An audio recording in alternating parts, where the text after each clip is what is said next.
আসসালামু আলাইকুম রহমতুল্লাহ ওয়া। কিছুদিন আগে একটা ভিডিওতে বলছিলাম ছাত্রদল একটা অসহায় সংগঠন। সেখানে আমার পক্ষে বিপক্ষে অনেকে কমেন্ট করছেন। তো আজকের প্রেক্ষাপটে দাঁড়ায় বলতে চাই ছাত্রদল প্রকৃতপক্ষে একটা অসহায় সংগঠন। কেন তা আপনাকে বলি। আমাদের আশা আকাঙ্ক্ষার মুক্ত প্রতীক 56,000 বর্গমাইলের নেতা, আমাদের ভারপ্রাপ্ত চেয়ারম্যান, বিএনপির ভারপ্রাপ্ত চেয়ারম্যান জনাব তারেক রহমান যখন দেশে আসছে, দেশে আসার পরে এখন পর্যন্ত ছাত্রদল একক সংগঠন ভাবে যায় তারেক রহমানের সাথে দেখা করতে পারে নাই। এটা কি ছাত্র দলের ব্যর্থতা, নাকি তারেক রহমানের আশেপাশে যারা থাকে তাদের অসহায়তা, তা আমরা বুঝতে পারতেছি না।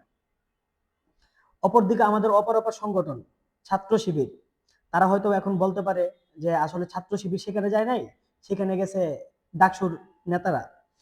তো যদি এই কথা বলে তাহলে তাদেরকে আগে একটা গালি দিয়ে বলতে চাই, যদি ডাকসুর সব নেতারা যায় থাকে তাহলে সাদ্দাম কি ডাকসুর নেতা করে বাপ লাগে ওখানে যে গেছে? আচ্ছা, এই প্রেক্ষাপট শেষ। এখন পরবর্তীতে আসি। ডাকসুর ওনারা গেছে, ছাত্র শিবিরের নেতারা যা তারেক রহমানের সাথে দেখা করতে পারে, কিন্তু বিএনপি ছাত্র দলের কোন নেতা কর্মীরা যা দেখা করতে পারে না।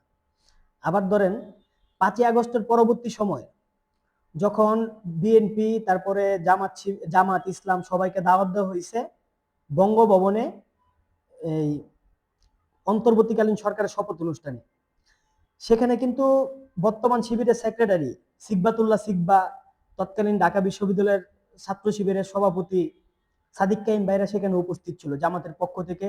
জামাতের যে অতিথি কার্ড ছিল সেই অতিথি কার্ডের মধ্যে তারা ছিল, তারা সেখানে যেতে পারছে। বিএনপিকে অতিথি কার্ড দেওয়া হয়েছে।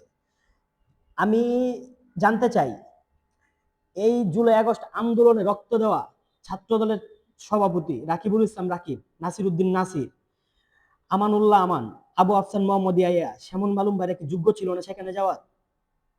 সম্মুখ সারির যোদ্ধা ছিল তারা। ঢাকা বিশ্ববিদ্যালয়ে আসেন, ঢাকা বিশ্ববিদ্যালয় গণেশ চন্দ্র রায় সাহস, নাহিদুজ্জামান শিপর, মাসুম বিল্লাহ, আনিসুর রহমান খন্দকার অনিক, তারা কি যোগ্য ছিল না সেখানে যাওয়ার? তার পরবর্তীতে আসেন আমাদের ডাকসু যারা ক্যান্ডিডেট ছিল, আবিদুল ইসলাম খান, তানবীর বাড়ি হামিম, মায়েদ ভাই, তারা কি যোগ্য ছিল না সেখানে যাওয়ার? তাদেরকে কাউরে নেওয়া হয়নি সেখানে বিএনপির পক্ষ থেকে। আসলে আমাদের সাথে এই বৈষম্য কেন করা হয় তা আমরা জানি না। আমরা রাজপথে রক্ত দিতে জানি, রাজপথে রক্ত দেওয়ার প্রয়োজন পড়লে, মিছিল মিটিং এগুলোর প্রয়োজন পড়লে, বুলেটের মুখে বুক পেতে দেওয়ার প্রয়োজন পড়লে ছাত্রদলকে সবার আগে ডাকবেন, কিন্তু কোনো অনুষ্ঠানে, আচার অনুষ্ঠানে ছাত্রদলকে বিন্দু পরিমাণ ডাকবেন না। আসলে ছাত্রদলকে নিয়ে আপনাদের কিসের এত হীনমন্যতা আমি জানি না। আমরা আমাদের অধিকার আদায় করে নিব ইনশাল্লাহ। তারপরে গতকালকের প্রেক্ষাপটে আরেকটা বিষয় লক্ষণীয় হলো, সেটা হচ্ছে আমাদের ওই যখন ডাকসুর ক্যান্ডিডেট থেকে শুরু করে জামাতের আমির সাহেব সবাই যায় যখন তারেক রহমানের সাথে সমবেদনা জানাইছে, আমরা তাকে সাধুবাদ জানাই, এই বিষয়টাকে সাধুবাদ জানাই। কিন্তু তারা যে যে ঢালাওভাবে প্রচার করতেছে যে বিএনপির সাথে ঐক্য হচ্ছে এরকম এনতেন, যদি এরকম হয় তাহলে আমাদের যে 5ই আগস্টের পরবর্তী সময় বিএনপিকে নিয়ে যে পরিমাণ নোংরামি করা হয়েছে, নোংরামির জবাবে বিএনপির একটা অনলাইন বেস তৈরি হয়েছে। নিজের খায়া বিএনপির গুণগান গায় যারা, তাদের মধ্যে আমিও একজন। তো এই অনলাইন বেসটা একদম মারাত্মকভাবে আহত হয়েছে। তারা অনেক বেশি মানে বলতেছে আমরা অনলাইনে আর লেখালেখি করব না, আমাদেরকে চপেটাঘাত করা হয়েছে। বাস্তবে তো তাই। আমি তাদের এই পেন ডাউন ইয়াকে স্বাগত জানাই। তবে আমরা আবার একটা বেহায়া আছি, অনেক বড় বেহায়া।